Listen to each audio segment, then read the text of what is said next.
오늘 종려주일입니다. 낙이 타시고 들어가신 예수님, 모든 일이 종려나무 가지를 꺾어 흔들어서 종려주일이라 일컬어졌습니다. 그렇지만 저는 오늘 종려주일에 부활에 대한 말씀을 전하고자 합니다.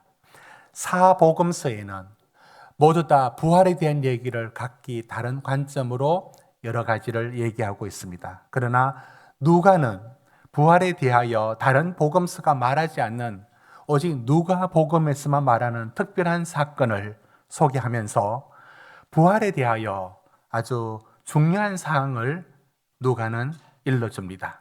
오늘 여기 등장하는 제자는 12제자가 아니고 다른 제자의 그룹들, 70명의 제자도 있고 예수님을 쫓아다닌 여인들도 있고 아무튼 다른 제자 중에 한 두 사람이 등장하는데 그들도 예수님의 제자들처럼 예수가 꿈꾸는 하나님 나라 운동에 본인들도 참여했고 그 꿈을 같이 꾸었고 그 예수가 이루고자 하는 어떤 나라에 본인들도 기대와 소망을 갖고 있었고 그 가르침을 따랐던 사람입니다. 그런데 이 중에 두 제자가 무슨 일인지 예루살렘에서 엠마오로 내려가는 일을 보게 됩니다. 그들은 내려가면서 아주 심각한 얼굴로 내려가면서 어떤 대화를 주고받는데 여러분 14절 보십시오. 무슨 일을 서로 주고받고 있습니다. 우리 한번 다가가서 무슨 얘기를 듣고 무슨 얘기를 나누고 있는지를 한번 들어보면 이런 얘기입니다. 예수가 죽었다. 예수가 체포되고 십자가 처형을 받아서 죽어 무덤에 들어갔다. 이것은 그들에게 모든 희망을 다 빼앗아갔습니다. 여러분 21절 한번 보십시오. 그들은 예수에 대하여 이 사람이 이스라엘을 속량할 자라고 바랐다라고 하는데 이스라엘을 속량할 자란 말은 이스라엘을 해방할 사람, 진짜 로마로부터 이스라엘을 살려낼 사람으로 그들은 예수에 대한 희망을 걸고 쫓아다녔던 그 이름을 제자로 부를 만큼 그렇게 쫓아다녔던 사람입니다. 그런가 하면 그들은 예수를 어떻게 보고 있었느냐 하면 19절에 보시면 나사렛 예수를 뭐로 보았느냐면 어떤 선지자보다도 말과 일에 능한 선지자, 그래서 희망을 걸 만한 선지자로 알고 있었던 겁니다. 그런데 그분이 십자가에 달려 죽었다. 20절에 있는 것처럼 대제사장들에 의해서 그렇게 죽임을 당했다. 로마의 군인들에 의해서 그런 고난을 받았다. 이건 보통 사건이 아닙니다. 그들의 희망은 박살이 났습니다. 그래서 17절 보십시오. 그의 얼굴빛이 슬픈 빛을 띠었다라고 했는데 여러분 슬픈 빛을 띠었다라고 했단 말은 안색이 얼마나 어두웠느냐면 밤새 울거나 충격을 받은 사람 그 허탈한 얼굴 그 표정을 이렇게 표현하고 있는 겁니다. 여기에 더해서 예수님이 꿈이 다 사라지고 그분이 십자가에 달려 죽었다는 것만 해도 충격인데 여기에 혼란스러움이 더해집니다. 왜냐하면 예수에 대하여 사람들이 어떤 사람들은 그가 살아났다는 얘기를 천사한테 들었다 이런 믿지 못할 그런 얘기를 하고 있는 겁니다. 그래서 이런 저런 얘기 나누면서 이 두 사람이 엠마오로 내려가고 있는 길인 겁니다. 자, 그러면 누가는 다른 복음서에서 말하고 있지 않는 이 이야기를 왜 우리에게 전해주느냐면 마지막이 모두 다 예수님의 부활의 얘기가 마태복음 28장, 마가복음 16장 다 하나같이 또 요한복음 21장 부활에 대한 얘기를 다룹니다. 그런데 누가는 24장에 부활에 대한 얘기를 아무도 다루지 않는 엠마오의 사건을 들고 와서 우리에게 다룰 때에 여러분 이 일을 통해서 누가는 우리한테 뭘 가르쳐 주려고 하느냐면 부활하신 예수님이 우리에게 어떻게 나타날 수 있는지 부활은 어떻게 믿어질 수 있는지에 대하여 다뤄갈 겁니다. 자, 보십시오. 15절 한번 보시면, 여러분 15절 같이 읽습니다. 시작. 그들이 서로 이야기하며 문의할 때 예수께서 가까이 이르러 그들과 동행하시나. 여러분, 그들이 예수를 모를까요? 그들이 예수의 얼굴을 모릅니까? 그들은 12제자는 아니지만 가까이서 예수를 봤어요. 다 알고 있습니다. 멀리서도 알고 가까이서도 압니다. 그런데 부활하신 예수님은 왜 못 알아볼까요?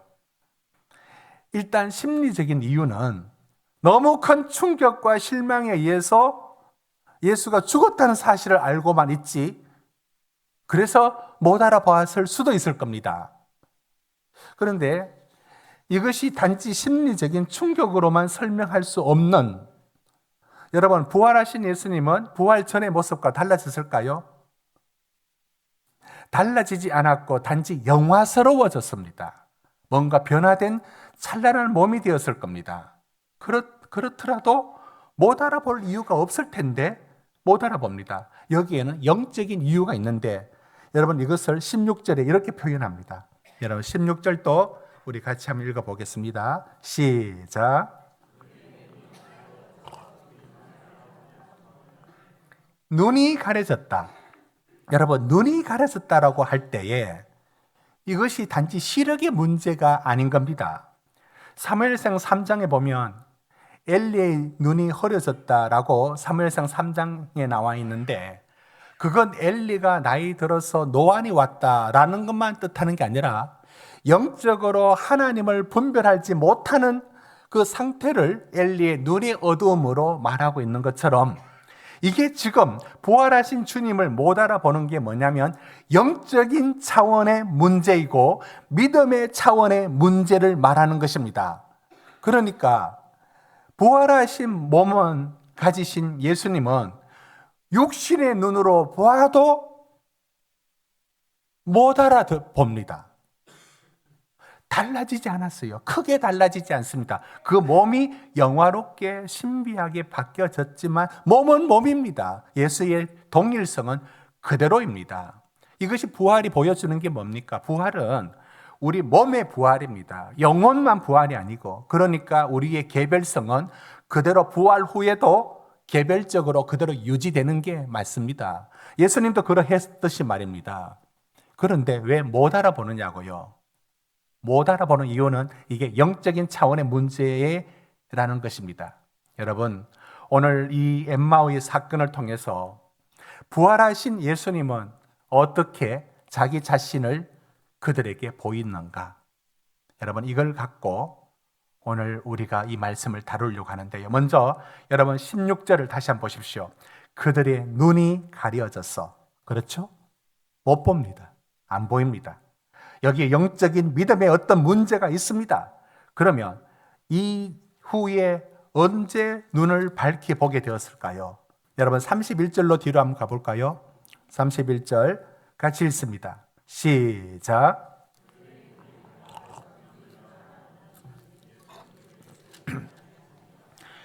(31절에) 눈이 밝아졌습니다.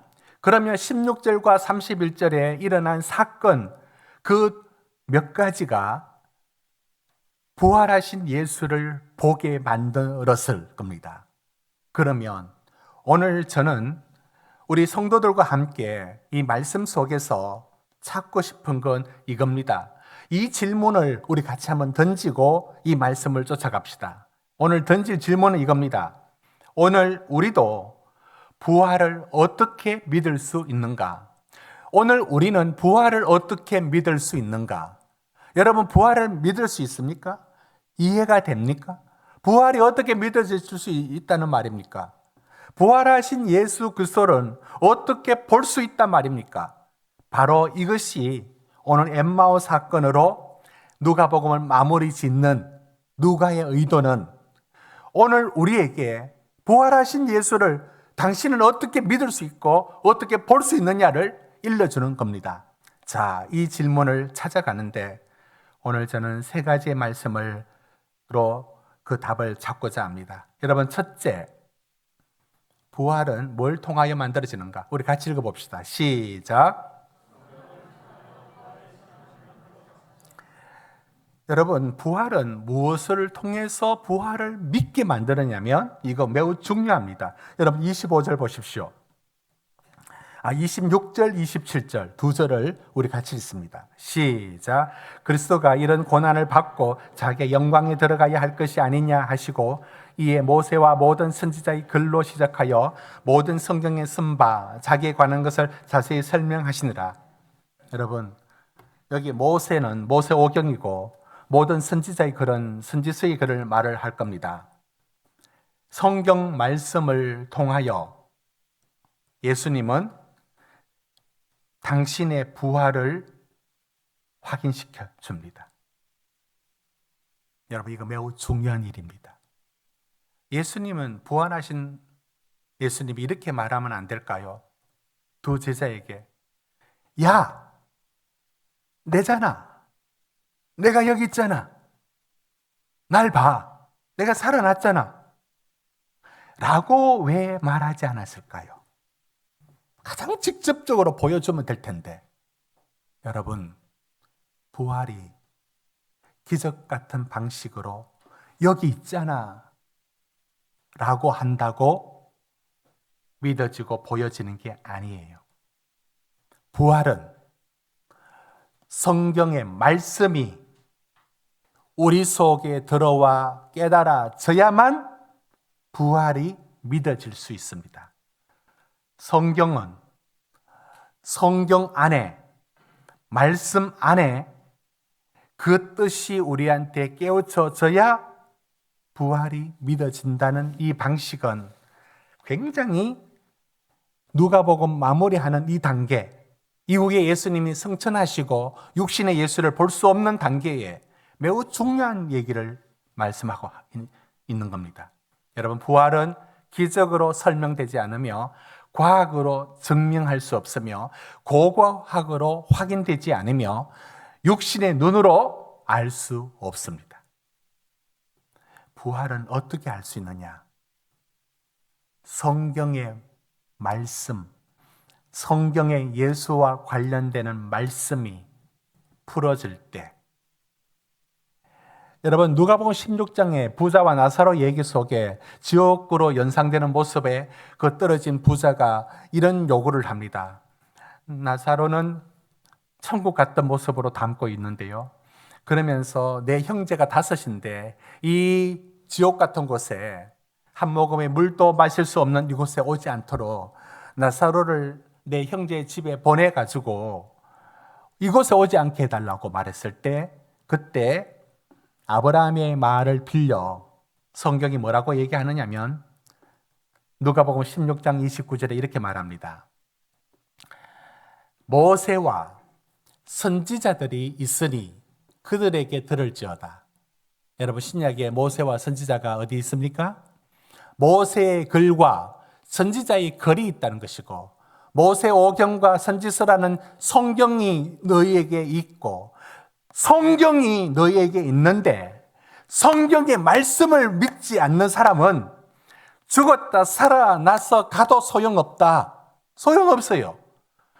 여러분, 죽었다 살아난 다른 나사로입니다. 나사로의 얘기가 살아났을 때 바리새인들이 어떻게 했느냐면, 와, 죽은 자를 살렸네, 나 예수 믿어야지 라고 하는 게 아니라 저놈을 죽여야 예수의 소문이 잠잠해지겠다, 이렇게 나옵니다. 여러분, 기적으로 왜 부활이 설명되지 않을까요? 예수님은 그렇게 하지 않았습니다. 이건 사도 바울의 이런 얘기가 우리하고 연결되어 있습니다. 로마서 10장 17절에 믿음이란 게 어디서 오느냐면, 믿음은 로마서 10장 17절, 믿음은 들음에서 나고 들음은 그리스도의 말씀이라. 말씀이 들어와야 그 말씀으로 하나님은 부활뿐만 아니라 창조든 부활이든 구속이든 어떤 내용이든 그게 믿어지려고 깨우쳐지게 되는 것은 말씀이 들어와야 된다는 겁니다. 여러분, 예수님이 시험 받았을 때에 돌을 떡으로 성전 꼭대기 뛰어내려라, 천하 만국의 영광을 보여주면서 절하라 라고 했던 시험 앞에, 예수님의 사탄의 시험, 그 시험하는 자의 앞에 예수님이 했던 말씀이 뭐냐면 꼭 이런 말을 합니다. 기록되었으되. 기록되었으되. 말씀 띄워보십시오. 왜 이렇게 기록되었으되가 예수님은 꼭 말을 합니까? 당신이 메시아인 것을 기적으로 보여라고 할 때 예수님은 기적으로 보여주면서 봐라 이래도 못 믿겠니? 라고 하지 않습니다. 여러분, 십자가에 달린 예수를 밑에서 조롱하는 사람이 이렇게 말했어요. 네가 메시아라면, 하나님의 아들이면 내려와 봐라. 그러면 내가 믿겠다. 그러면 예수님이 십자가에서 쫙 내려오면 믿을까요? 아닙니다. 예수께서 기록되었을 때 라는 이유는 여러분, 부활을 내 안에서 믿어지게 하는 것은 성경의 말씀이 내 안에 들어와 성령의 조명 깨우쳐졌을 때, 여러분 이렇게 말합니다. 32절 보십시오. 우리 같이 읽습니다. 32절 시작.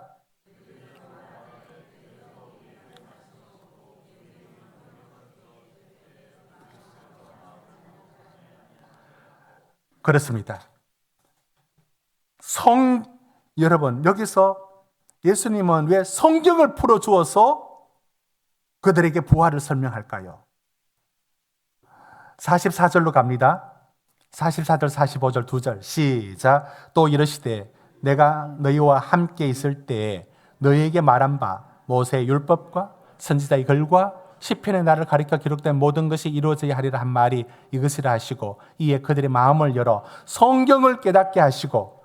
여러분, 부활을 믿게 만든 건, 다시 말씀을 드립니다. 부활을 믿게 만든 건 그건 과학적인 증명도 아니며 고고학의 발견도 아니며 그건 기적으로도 아니며 어떤 경험으로도 아닙니다. 우리에게 주신 성경의 말씀이 깨달아지는, 성경과 깨달아지는 성령의 조명이 스파크를 우리 속에 일으켜서 부활을 믿게 뜨거워지며 믿게 만들어지는 겁니다. 이것이 누가는 육신의 예수가 곧 승천하시는데, 이제 우리가 어떤 방식으로 부활 이후에 어떤 방식으로 하나님을 받아들이고 하나님을 인식할 수 있으며 부활을 믿을 수 있느냐는 성경을, 이 굳건한 성경 위에 이 약속을 흔들리는 바다에 닷을 내리듯이 성경이라고 분명히 명시하는 겁니다.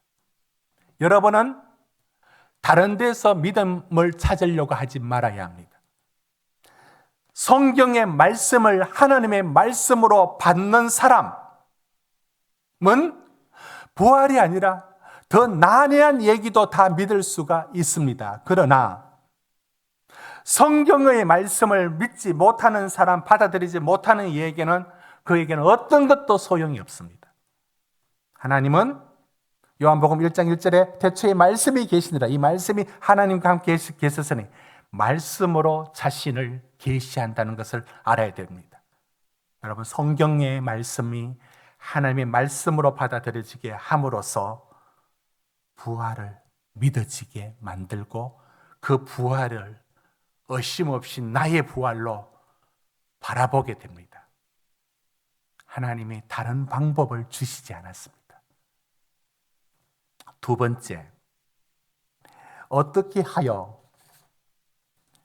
이 깨달음의 단계에 이르렀을까? 여러분, 그 단계, 이 중간에 이런 과정이 있었습니다. 우리 함께 30절 말씀 읽어보겠습니다. 시작.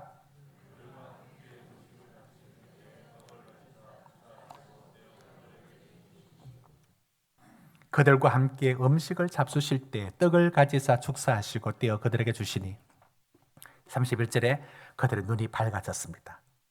그러면 지금 중간에 한 번은 말씀, 성경을 풀어줄 때였고, 두 번째는 음식을 함께 잡수실 때, 이어서 떡을 가지고 축사하시고 떼어 줄 때, 여기엔 몇 가지가 들어있습니다. 함께 음식 먹을 때, 그 다음에 떡을 나눌 때, 성찬 같은 의식이 행해질 때, 여러분, 이것이 초대교회가 이 말씀을 줄곧 어떻게 해석해 왔느냐면 성만찬과 연결해서 하나님이 어떻게 우리 가운데 부활을 가르쳐 주시느냐면, 여러분 참 놀랍지 않습니까?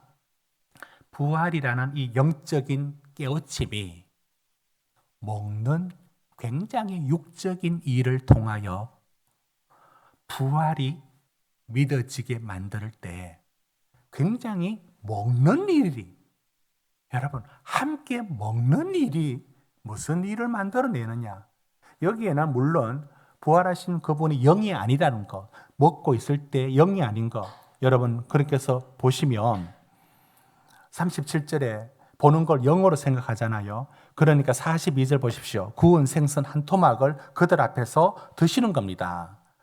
그러니까 무엇을 먹고 있는 예수, 부활하신 예수님이 그들 앞에서 먹고 있어요. 이것이 그들에게는 예수가, 부활하신 예수가 믿어지는 역할을 합니다. 이건 그 차원뿐만 아니라 어떤 차원이 있느냐면 함께 먹을 때, 여러분 이게 바로 교회 공동체를 주신 이유입니다. 하나님이 우리에게 부활을 어떻게 일러주느냐면 교회 공동체를 통하여 서로 모여 예배하고, 사도행전에 있는 것처럼 떡을 떼고 예배하고 함께 기도하고 대모임과 소그룹 속에서 서로 교제하고 함께 예배하는 이곳에서 교회를 통하여, 성도의 교제를 통하여 이 두 가지가 같이 들어 있습니다. 이럴 때에 하나님이 우리에게 다가옵니다. 이걸 요한일서 4장 12절은 이렇게 말합니다. 어느 때나 하나님을 본 사람이 없다. 그런데 우리가 서로 사랑하면 하나님이 우리 안에 거하시고, 우리가 사랑하는데 하나님이 우리 안에 거하시고 그의 사랑이 우리 안에 온전히 이루어진다. 요한일서 1장 3절에도 우리의 사귐은 아버지와 그의 아들 예수 그리스도와 함께 함이라 라고 했고요. 에베소에서 교회로는 이렇게 말합니다. 교회는 그의 몸이다. 교회가 그의 몸이다. 교회를 통하여서 예수를 볼 수 있다는 거예요. 여러분, 누가는 다른 부활의 소식과 사건들도 얼마든지 있었습니다. 마가, 요한 복음서, 마태 복음서가 보여주는 것처럼. 근데 누가는 지금 우리한테 뭘 깨우쳐짐을 뭘 염두에 두고 있느냐면 예수의 성천 이후에 어떻게 성도들이 하나님을 알아보고 부활한 예수를 알아보게 해야 될까? 두 가지를 일러주는 겁니다. 성경을 통하여 하나님의 말씀을 받을 때, 그때 그 말씀을 온전하게 받으려고 할 때 성령의 조명으로 너 속에 뜨거워지지 않느냐라는 스파크가 일어납니다. 믿어져 버립니다. 믿어져 버린다고요. 그게 믿어져야 합니다. 두 번째는 교회 공동체의 모임과 만남을 통하여서 이루어집니다. 여러분, 부활을, 신앙을 언제 볼 수 있느냐고요? 담담히 그 죽음을 주님 앞에 받아들이며 기꺼이 이것이 끝이 아님을 받아들이는 이 집사님, 김 집사님의 얼굴과 그의 삶이 곁에 있는 우리로 하여금 설명 하나 없이 예수의 부활을 믿도록 만들어냅니다. 이것이 교회 안에, 공동체 안에 우리를 둔 이유입니다. 하나님은 우리 가운데, 이것을 마태복음 18장 20절에 이렇게 말을 합니다. 두세 사람이 내 이름으로 모인 그곳에 나도 그들 중에 있느니라. 임마누엘, 내가 너와 함께함이라. 여러분, 두세 사람이 내 이름으로 모인 그곳에는 나도 그들 중에 있느니라. 그들 중에란 말이 뭐라 말입니까? 여러 관계 대명사를 다양한 번역이 사용합니다. 그들 중에 어몽이란 말도 쓰고 with in도 쓰고 between도 쓰고 또 in도 쓰고, 그 관계 대명사가 저게 뭘 뜻할까? 여러분은 어느 단어가 적절하다고 봅니까? 우리 가운데 하나님이 계시단 말이 어디 있단 말이에요? 여러분, 마음이 우리에게 어디 있습니까? 여기 있습니까? 여기 있습니까? 어떻게 표현해야 될까요? 마음이 어디 있다고? 여기 있다고 말을 할까요? 예. 그러나 마음이란 게 있죠. 내가 너희 가운데 있단 말이 둘 사람 사이에 그 있단 말인가요? 이 말이 관계대명사 뭘 사용하든지 간에 우리는 이렇게 말할 수 있습니다.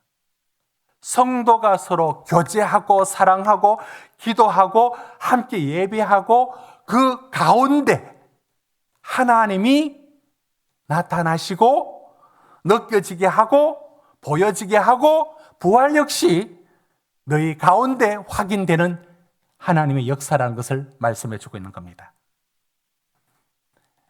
여러분은 부활을 믿습니까? 죽은 자가 살아나는 걸 본 적 있습니까? 뭐 어떻게 믿습니까? 어떻게 믿을 수 있습니까? 그건 둘째 치고 나에게 부활이 일어날 것을 여러분은 믿습니까? 어떻게 믿어요? 죽음 이후에 순간 내 영혼은 보려되어 있다가 하나님의 시간이 1000년이든 만년이든 하나님의 시간 안에 정지되었다가 부활하실 때 내 몸이 부활한다. 여러분은 이 사실을 어떻게 믿을 수 있고 어떻게 받아들일 수 있습니까? 그건 예수님은 경험도 아니고 기적도 아니고 어떤 것도 아니에요. 성경의 말씀이 우리에게 깨우쳐지는 것으로 그 부활이 믿어지는 역사를 우리에게 베풀고, 두 번째 약속했던 게 이겁니다. 약속이 뭐냐면 성도의 교제와 모임, 그 믿음의 교제, 나눔, 그 가운데 믿음이, 그 가운데 하나님이 우리에게 밝히 알려져서 들어옵니다. 우리는 서로 간에 하나님을 믿도록 하는 그리스도의 편지이고 그리스도의 향기이고 우리는 그 역할로 주어져 있습니다. 우리가 요즘 은하수 예배에 도전하고 있는데요. 여러분, 예배가 뭐냐면 봉사하는 일보다 내가 예배에 참여함으로 다른 성도들에게 뭘 봉사하는 일이 되느냐면 예배에 함께하는 일들이 하나님을 알아가는 일에 내가 저 사람을 도와주는 역할도 하게 되는 겁니다. 빈자리와 설렁한 자리는 그 자리가 뭘 의미하느냐 말하는 게 있습니다. 그것은 내가 빠진 자리 아닙니까? 여러분이 빠진 자리가 말을 해요. 부활이 없다고 말을 하는 것이고, 믿음이라는 게 크게 중요하지 않다라고 말을 하는 것이고, 하나님은 입만 말로 하나님이지 그렇게 내 인생이 중요하지 않아라고 빈자리가 말을 하는 거예요. 그리고 그 빈자리의 메시지를 듣게 되는 겁니다. 그 빈자리에 내가 있다는 게 뭐냐면, 다른 성도에게, 나는 작은 믿음으로 왔을지라도 다른 성도에게 하나님이 있고 부활이 믿어지고 거기에 다가온다는 메시지인 겁니다. 왜 성경은 다른 어떤 봉사보다 예배의 부분들을 얘기를 할까요? 교회 공동체가 우리는 서로에게 하나님을 보여주느냐 보여주지 않느냐를 만들 수 있다는 것을 보여줍니다. 오늘 마지막에 말씀을 전합니다. 여기엔 누가는 지금 24장을 마무리 짓고 있습니다. 50절 보십시오. 하늘로 올려지신 51절 하늘로 올려지십니다. 승천하십니다. 그리고는 사도행전으로 기록이 이어져서 나갈 겁니다. 그러면 이 마지막 얘기를 이후에 우리가 하나님을 어떻게 볼 수 있을까요? 31절 마지막 한 번 더 읽고 오늘 세 번째 대지 말씀 한번 띄워주십시오. 세 번째. 오늘 하나님은 우리에게 어떻게 나타나시는가? 자, 31절 읽습니다. 31절 시작.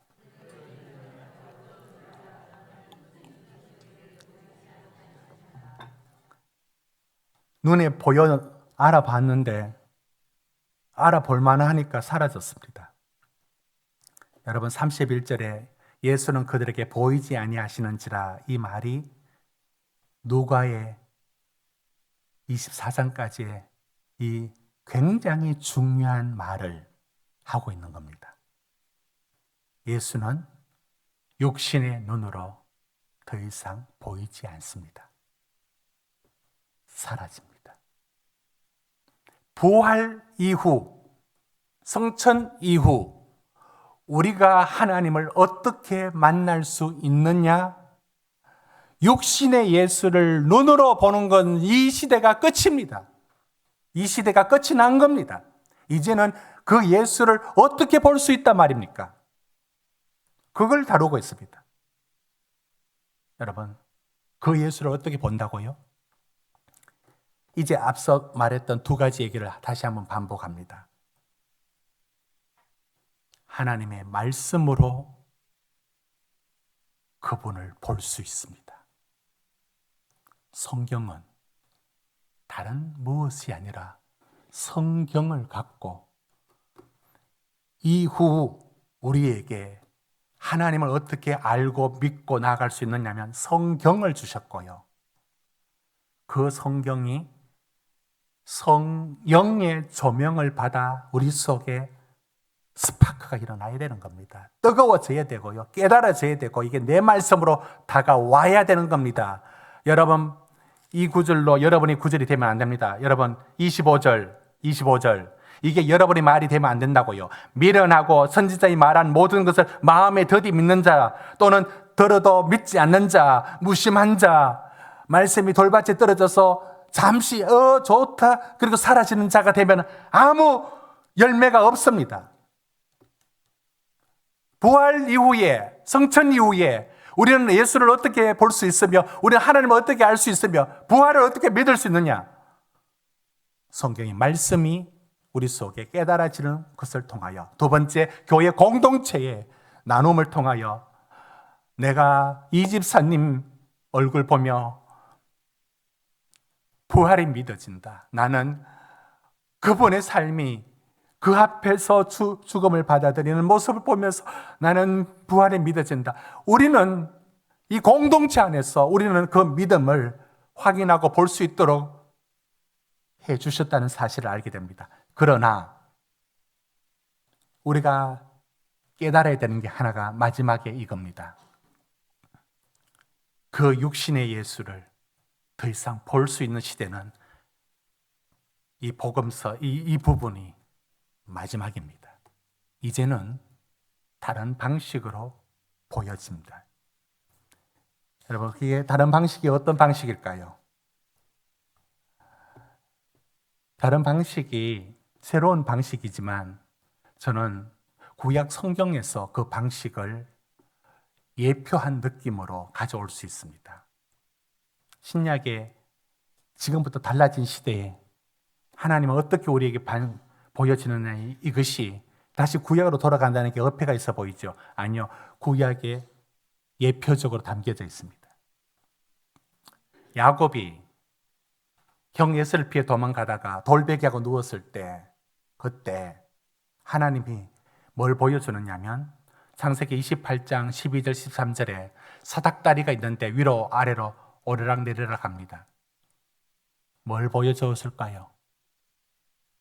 내가 있는 이 자리, 하나님이 보이지 않고 외롭고 앞으로 두려워하는 이 자리에서도 하늘 끝까지 사닥다리가 연결되어 있는 이곳에 내가 있는 이 실패, 이 두렵고 불안한 자리에서도 하나님이 사닥다리로 연결되어 있어요. 이 자리에 함께 계시는구나. 여러분은 당황하게 될 겁니다. 여러분은 당황하게 될 겁니다. 슬픔과 실망과 실패의 자리, 억울한 자리, 주님과 함께 걷고 있는데 주님이 보이지가 않는 시간을 걸을 때 하나님이 나와 함께 하고 있지 않다는 사실에 놀랄 겁니다. 그런데 그때에도 하나님이 여러분 곁에 없는 것이 아닙니다. 엠마오로 내려가 동행하고 있는 주님처럼 부활 이후에 여러분들의 삶에 하나님이 없어 보이는 여러분의 모든 현실 그 한가운데에서도 구름이 가린다고 뒤에 태양이 없습니까? 가려진 이 현실 속에서도 하나님이 우리와 함께하고 있습니다. 어떻게 해요? 안 보이는데 어떻게 하란 말이에요? 누가는 우리에게 말했습니다. 하나님의 말씀과 교회의 공동체를 통하여 내가 너와 함께함을 확인시켜 주십니다. 우리가 시편 139편에 내가 주의 영을 떠나 어디로 가며 주의 앞에서 어디로 피하리까?